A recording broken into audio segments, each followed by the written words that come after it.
টোকাই বক্তা, এই পিচ্ছি একটা বক্তা।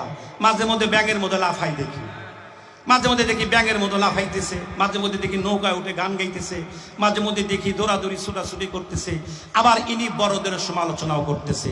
আজকে এই মিডিয়ার মাধ্যম দিয়ে আমি তোমাকে মেসেজ দিচ্ছি, তুমি জবানটাকে হেফাজত করো, তুমি জবানটাকে হেফাজত করো। কারণ তোমাদের একটা কথার কারণে আমার দেশের মানচিত্র ঝুঁকির মুখে পড়বে, তা হতে দেব না। তোমাদের একটা কথার কারণে ইসলামিক দলগুলোর ঐক্য বিনষ্ট হবে, হতে দিব না। তোমার একটা কথার কারণে টুপিওয়ালাদের ঐক্য বিনষ্ট হবে, এ হতে দেব না। কারণ আমরা দিবানিশি চেষ্টা করতেছি, দোয়া করতেছি উলামায়ে কিরামকে একটা প্ল্যাটফর্মে আনার জন্য। একটা আবাসও বেশে উঠেছে। বিগত কয়েকদিন আগে আমাদের যাত্রাবাড়ি সাহেব সকল রাজনৈতিক দলের নেতৃবৃন্দকে এক প্ল্যাটফর্মে আনার জন্য একটা প্রক্রিয়ায় বসেছে।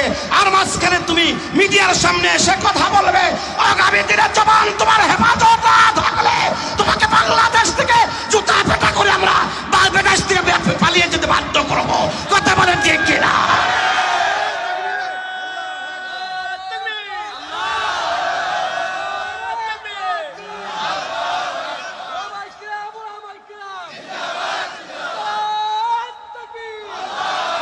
এমন ভাষা তোমাকে ইউজ করা যাবে না। ইদানিং আমি দেখলাম আমাদের এক কওমি ঘরানার দুইজন টোকাই বক্তা, আমি তাদেরকে বলি টোকাই বক্তা। আমার দুঃখ লাগছে, কষ্ট লাগছে। কি আমাদের উপদেষ্টা, ধর্ম উপদেষ্টা আছে, আল্লাহ শুকর যে এই স্বাধীনতার পর থেকে নিয়ে আমাদের একজন ধর্ম উপদেষ্টা পেলাম, অনেক শিক্ষিত, অনেক ভালো, অনেক জ্ঞানের অধিকার তিনি। তাহলে একজন আলেম বুজুর্গ মানুষ, আমাদের উচিত প্রত্যেকটা উপদেষ্টাকে সহযোগিতা করা। কথা কয় না, কথা কয় না। দেশের স্বার্থে, বলেন কিসের স্বার্থে? দেশের স্বার্থে, ইসলামের স্বার্থে, আমার দেশের জনগণের স্বার্থে আমাদেরকে তাদের সহযোগিতা করার দরকার আছে না নাই? আমাদের মাননীয় ধর্ম উপদেষ্টা বলেছেন আগামীতে হিন্দুদের পূজা হবে, আপনাদের এলাকায় তো হয়। তারা বলছেন আমরা পূজায় সহযোগিতা করব, আমরা দেখব, আমরা সে জিনিসটাকে পর্যবেক্ষণ করব। প্রয়োজনে আমাদের মাদ্রাসার ছাত্ররা পর্যন্ত সেই পূজা মণ্ডপ পাহারা দিবে। আমার কথা হলো, তিনি কথাটা বলেছে তার জায়গা থেকে, ওই জায়গাটা বড় কঠিন। কিছু ভাষা আছে কূটনৈতিক ভাষা, কথাটা ভালো করে বুঝবেন। কি ভাষা? কূটনৈতিক ভাষা। আমি ওই টোকাই বক্তাদেরকে বলবো, তুমি কি কূটনীতিক ভাষা বোঝো? তুমি কি রাজনীতি ভাষা বোঝো?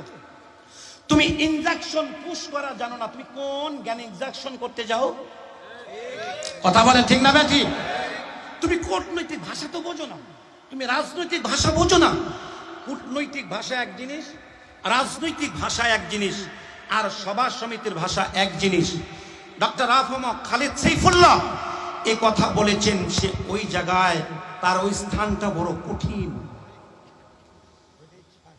ওই স্থানটা বড় কঠিন, এই জায়গাটা কত কঠিন। এই জায়গায় যারা দাঁড়িয়েছে তারা বোঝে।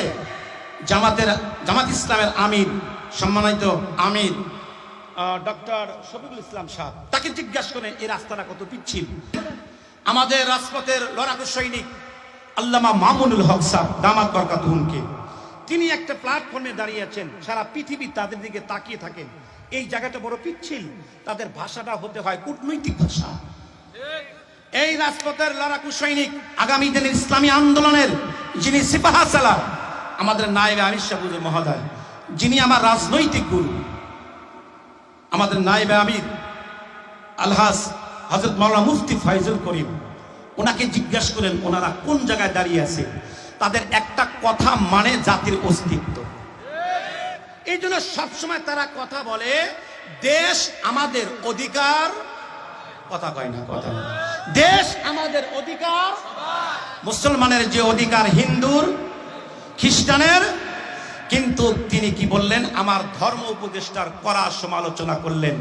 এই পিচ্ছি একটা বক্তা, মাঝে মধ্যে ব্যাঙের মধ্যে লাফাই দেখি, মাঝে মধ্যে দেখি ব্যাঙের মতো লাফাইতেছে, মাঝে মধ্যে দেখি নৌকায় উঠে গান গাইতেছে, মাঝে মধ্যে দেখি দৌড়াদৌড়ি ছোটাছুটি করতেছে, আবার ইনি বড়দের সমালোচনাও করতেছে। আজকে এই মিডিয়ার মাধ্যম দিয়ে আমি তোমাকে মেসেজ দিচ্ছি, তুমি জবানটাকে হেফাজত করো, তুমি জবানটাকে হেফাজত করো। কারণ তোমাদের একটা কথার কারণে আমার দেশের মানচিত্র ঝুঁকির মুখে পড়বে, তা হতে দেব না। তোমাদের একটা কথার কারণে ইসলামিক দলগুলোর ঐক্য বিনষ্ট হবে, হতে দিব না। তোমার একটা কথার কারণে টুপিওয়ালাদের ঐক্য বিনষ্ট হবে, এ হতে দেব না।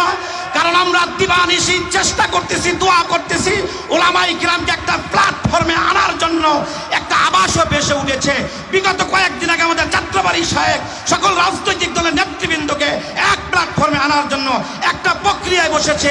আর মাঝখানে তুমি মিডিয়ার সামনে এসে কথা বলবে, আগামী দিনে জবান তোমার হেফাজত না থাকলে তোমাকে বাংলাদেশ থেকে জুতা পেটা করে আমরা বাংলাদেশ থেকে পালিয়ে যেতে বাধ্য করবো। কথা বলে ঠিক কিনা?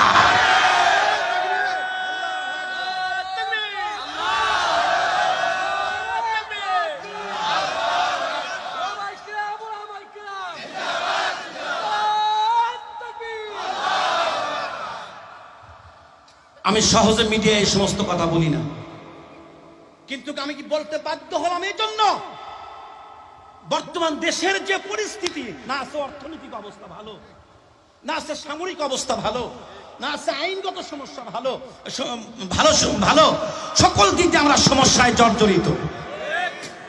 এখন ইন্ডিয়া, আমরা যতই বলি যুদ্ধ ভালো জিনিস না, আমরা কখনো কারোর সাথে যুদ্ধ চাই না। কি ভাই কথা ঠিক কিনা? ভারত আমাদের পড়শি দেশ, আমরা চাই সুসম্পর্ক। বলেন আমরা কি চাই? আমরা যুদ্ধ চাই না। যুদ্ধ ভালো জিনিস না।